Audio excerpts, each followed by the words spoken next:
ஓம் சாய்ராம், ஜெய் சாய்ராம். இந்த வீடியோ பார்க்கக்கூடிய அனைத்து நல்ல உள்ளங்களுக்கும் என்னுடைய ஆத்ம வணக்கங்கள். கத்திரிக்காய் இனிக்கும். ஆமாங்க, கத்திரிக்காய் இனிக்குது. எப்படின்னு பாக்குறீங்களா? அதுக்கு அழகான ஒரு உதாரணமா நிஜத்துல நடந்த ஒரு கதையை தான் சொல்ல போறோம். என்ன கதைனா, ஷீரடியில சாய்பாபா இருக்கும்போது சாய்பாபாவோட ஒரு பக்தர் வராரு. அவர் வந்து பாத்தீங்கன்னா பாபா கிட்ட சொல்றாரு. என்ன சொல்றாருன்னா, பாபா, எனக்கு அடிக்கடி உடம்பு சரியில்லாம போயிருது. என்கிட்ட பணம் இருக்கு, காசு இருக்கு. ஆனா உடம்புல நிறைய நோய்கள் இருக்குன்னு சொல்றாங்க டாக்டர். சரின்னு அந்த நோயை குணப்படுத்துறதுக்காக மருத்துவமனைக்கு போனாலும் அவங்க கொடுக்குற ட்ரீட்மெண்ட் எடுக்கிறோம். எடுத்தது கொஞ்ச நாள் நல்லா இருக்கு உடம்பு. திரும்பவும் உடல்நிலை சரியில்லாம போயிருது. என்ன பாபா செய்யுது? நானும் பார்க்காத வைத்தியங்கள் இல்லை. நீங்க தான் என் உடல்நிலையை வந்து சரிப்படுத்தணும் அப்படின்னு பாபா கிட்ட அந்த பக்தர் வந்து கேட்கிறாப்படி. அதுக்கு பாபா வந்து எதுவுமே சொல்லுங்க. சிரிச்சபடியே இந்த பக்தரை கூப்பிட்டு, இந்த பக்கம் ஓரத்துல நில்லுங்க, இந்த பக்கம் நில்லுங்கிறாப்படி. அதுக்கப்புறம் இன்னொரு பக்தர் வராரு.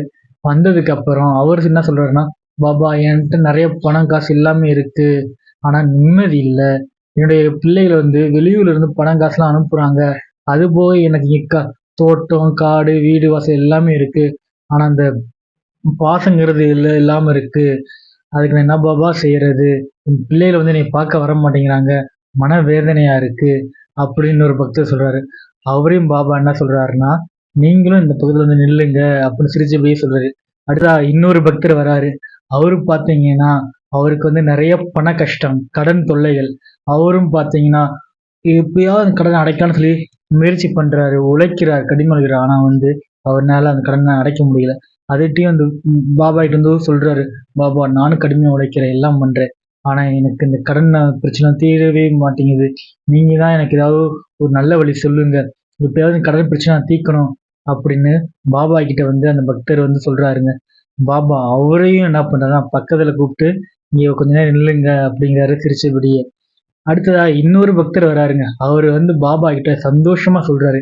என்ன சொல்றாருன்னா, பாபா, நீங்க கொடுத்த உபதேசங்கள் எல்லாமே கேட்டு நான் நடந்தேன். ஆனா பார்த்தீங்கன்னா, என் வாழ்க்கையில வந்து மிகப்பெரிய மாற்றமே நடந்திருக்கு. எனக்கு போதுமான அளவு பணம் காசு இருக்கு. அதே மாரி என்னோட பிள்ளைகளும் என்கிட்ட ரொம்ப அன்பாவும், பாசமாவும் நடந்துக்கிறாங்க. இந்த பிறவில வந்து நான் ரொம்ப புண்ணியம் பண்ணியிருக்கேன். அதுக்கு எல்லாத்துக்கும் காரணம் நீங்க தான். ஏன்னா நான் வந்து உங்க மேல வச்சிருக்க நம்பிக்கையும், நான் பொறுமையா இருந்ததுனாலயும், எனக்கு எல்லாமே நீங்க குடுத்துருக்கீங்க பாபா. எனக்கு இதே ரொம்ப சந்தோஷமா இருக்கு. அப்படின்னு அந்த பக்தர் சொல்றாரு. ஆனா கூட இருந்த அந்த 3 பக்தர்களுமே அந்த சொன்னக்கூடிய பக்தர வந்து பார்க்குறாங்க. அதுக்கப்புறம் பாபா என்ன தெரியுமா செய்றாரு, அவரையும் கூப்பிட்டு, "நீங்க கொஞ்சம் வந்து நில்லுங்க பக்கத்துல" அப்படின்னு அவரையும் கூப்பிட்டு நிக்க வச்சுட்டாங்க. இப்ப மொத்தம் பார்த்தீங்கன்னா 4 பேர் நிக்கிறாங்க. இப்ப 4 பேத்துக்கும் என்ன தெரியுமா பண்றாரு பாபா, பக்கத்துல ஒரு தட்டுல வந்து ஒரு கத்திரிக்காய் இருந்திருக்கு. அந்த கத்திரிக்காய் எடுத்துருக்காரு. எடுத்து 4 பீஸா கட் பண்ணியிருக்காப்படி. கட் பண்ணி ஒவ்வொருத்தருக்கும் அந்த ஒவ்வொரு பீஸ் கத்திரிக்காய் குடுத்துருக்காப்படி. குடுத்து இந்த கத்திரிக்காவ சாப்பிடுங்க அப்படிங்கிறாப்படி. உடனே அங்க இருந்த பக்தர் பார்க்குறாங்க. என்ன பாபா வந்து இந்த கத்திரிக்காவ வந்து சாப்பிட சொல்றாரே! அதுவும் பச்சை கத்திரிக்காய் இருக்கே! சாப்பிட சொல்றாரே! இத எப்படி நம்ம சாப்பிடுறது? அப்படின்ட்டு யோசிக்கிறாங்க. சரி இருந்தாலும் பாபா சொல்லிட்டாரு. பாபா எது சொன்னாலும் நம்ம நல்லதுக்கு தான் சொல்லுவாருன்ட்டு அவங்களும் சாப்பிடுறாங்க. அதுல வந்து ஒரு பக்தர்ட்ட கேட்கிறாரு, "இந்த கத்திரிக்காய் உங்களுக்கு எப்படி இருக்குன்னு?" கேட்கறாங்க. அவர் சொல்றாரு, "பாபா, கத்திரிக்காய் ரொம்ப கசக்குது" அப்படிங்கிறாப்படி. சரி. அடுத்து இன்னொரு பக்தர்ட்ட கேட்கிறாரு, "உங்களுக்கு இந்த கத்திரிக்காய் எப்படி இருக்கு?" "பாபா, இந்த கத்திரிக்காய் ரொம்ப உவர்ப்பா இருக்கு" அப்படிங்கிறாரு. சரி. அடுத்து இன்னொரு பக்தர்ட்டயும் கேட்கிறாரு, "இந்த கத்திரிக்காய் எப்படி இருக்கு உங்களுக்கு?" "இந்த கத்திரிக்காய் ரொம்ப வந்து புளிப்பா இருக்க மாரி இருக்கு பாபா" அப்படிங்கிறாரு. அதே மாரி இன்னொரு பக்தர்ட்ட கேட்கிறாரு, "உங்களுக்கு இந்த கத்திரிக்காய் எப்படி இருக்குன்னு?" "பாபா, இந்த கத்திரிக்காய் ரொம்ப இனிக்குதே பாபா" அப்படிங்கிறாரு. கூட இருந்த 3 பக்தர்களும் ஷாக். "என்னடா இந்த பக்தர் என்ன கத்திரிக்காய் இனிக்குன்னு சொல்றாரே" அப்படின்னு பார்க்குறாங்க. அப்புறம் தான் சொல்றாரு பாபா, "நான் வந்து கொடுத்த கத்திரிக்காய் பார்த்தீங்கன்னா ஒரே ஒரு கத்திரிக்காய். ஆனா, அது இருக்கிற சுவை பார்த்தீங்கன்னா, ஒவ்வொருத்தருக்கும் ஒவ்வொரு மாரி இருக்கு. அது என்ன அதுக்கு காரணம் என்னன்னா, உங்களுடைய மனம் தான். ஏன்னா, நான் வந்து எல்லாருக்கும் அதுவும் என்னுடைய பக்தர்களுக்கு நான் எல்லாருக்கும் ஒரே மாதிரி தான் எல்லாத்துக்கும் நான் குடுக்குறேன். என்ன குடுக்குறேன்? அருள் குடுக்குறேன். என் மேல முழு நம்பிக்கையோட வரக்கூடிய பக்தர்களுக்கு நான் வந்து நம்பிக்கையோட இல்லாம அவங்க கூடவே நான் இருந்து எல்லாத்துக்குமே நான் வழிகாட்டுறேன். ஆனா, சில உங்களுடைய மனதுல இருக்கக்கூடிய அந்த தீய எண்ணங்கள் தான் உங்கள வந்து ஒவ்வொரு செயலையும் வந்து மாத்தி சிந்திக்க வைக்குது. இவருக்கு மட்டும் எப்படி கத்திரிக்காய் இனிக்கும்?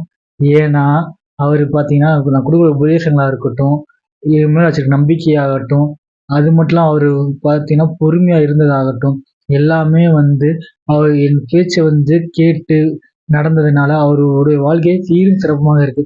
ஆனா நீங்களும் என்ன பண்றீங்கன்னா, இந்த உபதேசங்கள கேட்கறீங்க. நம்பிக்கையோட வர்றது எப்படி தெரியுமா இருக்கு? வரும்போது நம்பிக்கையோட இருக்கீங்க. ஆனா அதுக்கு அடுத்து செய்யக்கூடிய செயல்கள் பார்த்தீங்கன்னா வேறு விதமா உங்களுக்கு நீங்க செய்றீங்க. அப்படி இருக்கும்போது எப்படி உங்களுடைய வாழ்வு வந்து சீராக அமையும்? அதனால இனிமேல் நாங்க சொல்லக்கூடிய உபதேசங்கள் மட்டும் இல்லாம, நீங்க வந்து நம்பிக்கையோட வணங்குறது மட்டும் இல்லாம, கொடுக்கக்கூடிய செயல்கள், இந்த செயல்கள் வந்து நம்பிக்கையோட செய்யுங்க எப்பயுமே. முழு நம்பிக்கையோட செஞ்சு, உங்க முழு மனதோட நீங்க செஞ்சீங்கன்னா, உங்க கூட இருக்கிற கஷ்டங்கள், முதலாவது பண கஷ்டங்கள் நீங்கும். 2வது நீங்க சொல்றீங்களே உங்க பிள்ளைகள் வரலைன்னு, நீங்க பிள்ளைகள மட்டும் எதிர்பார்க்காம, மத்த பிள்ளைகளையும் உங்க பிள்ளைகளாவே நடத்துங்க, செய்யுங்க. அந்த பிள்ளைகள் உங்க பிள்ளைகளுக்கு காட்டக்கூடிய அன்பு, மத்த பிள்ளைகள் உங்க மேல காட்டுன அந்த அன்பாவும் இருக்கும். அப்படின்னு அழகா சொல்றாப்படி. இன்னொருத்தர் என்ன சொன்னாருன்னா, உடல் ஆரோக்கியம். உங்க உடல் ஆரோக்கியம் ஏன் அப்படி கெட்டு போறதுக்கு காரணம் என்னன்னா, நீங்க வந்து முழு மனதோட ஆன்மீகத்துல வந்து என் கூட வந்து பயணிக்க மாட்டேங்கிறீங்க. என் கூட வந்து நான் குடுக்குற உபதேசங்கள வந்து நீ வரும்போது கேட்குறீங்க. போம்போது காத்தோட காத்தா விட்டுறீங்க. அப்புறம் எப்படி உங்களுக்கு வந்து குணமாகும்? அதுக்கான வியாதிகள் வந்து நான் சீராக அமைச்சு உங்களுக்கு நான் குடுப்பேன். அப்படின்னு பாபா வந்து உங்க வியாதிய குணப்படுத்துவேன் அப்படின்னு கடைசியா வந்து வாக்குறுதி குடுத்துறாரு. இன்னொரு பக்தர் பார்த்தீங்கன்னா, நீங்க என்ன சொன்னீங்க, எனக்கு ரொம்ப கடன் பிரச்சனையா இருக்குன்னு சொல்றீங்க. ஆனா வந்து கடுமையா உழைக்கிறேன்னு சொன்னீங்க. ஆனா அந்த உழைப்பு எப்படின்னா, உங்க ஆத்மார்த்தமா நீங்க உழைக்கல நீங்க. ஏன்னா ஏதோ ஒரு வேலை வந்துருது. ஏதாச்சும் ஒரு வேலை செஞ்சு குடுத்துருவோம். எங்கிட்டாச்சும் அவர்ட்ட வந்து இருக்கக்கூடிய காச வந்து பறிச்சு இப்ப கடன் அடைக்கலாம்னு நீங்க நினைக்கிறீங்க. அப்படி வந்து செய்யறது முழு தவறு. நீங்க என்ன பண்ணணும்னா, நீங்க செய்யக்கூடிய வேலைய முழு மனதோட செய்யுங்க. அதுவும் அவங்க குடுத்த வேலைய சீரும் சிறப்பா செஞ்சீங்கன்னா, அவங்களே உங்களுக்கு என்ன குடுக்கக்கூடிய பணத்தோட அதிகமா மன திருப்தியோட அதிகமான பணம் உங்களுக்கு குடுப்பாங்க. இப்ப குடுக்கும்போது பணம் அதிகமா உங்களுக்கு வரும். வரக்கூடிய பணத்த வந்து நீங்க வந்து கடனா அடைக்கலாம். ஆனா நீங்க என்ன செய்றீங்க? அரை மனசோட அந்த வேலைய செஞ்சு முடிச்சு எப்படியாச்சும் அவர்ட்ட அதிகமா காசு வாங்கணும் அப்படிதான் நினைக்கிறீங்க. அவர் என்ன பண்ணுவாரு?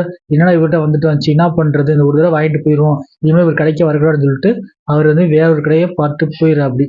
ஸோ நம்ம செய்யக்கூடிய வேலைய முழு மனதோட செஞ்சாலே, இருக்கக்கூடிய கடன் பிரச்சனைகள் எல்லாமே தீர்ந்து போயிருங்க. இதுதான் அழகா அற்புதமா நம்ம பாபா ஒவ்வொரு பக்தருக்கும் அழகா சொல்லியிருக்காரு. இப்ப தெரியுதா கத்திரிக்காய் யாருக்கு இனிக்கும்னு?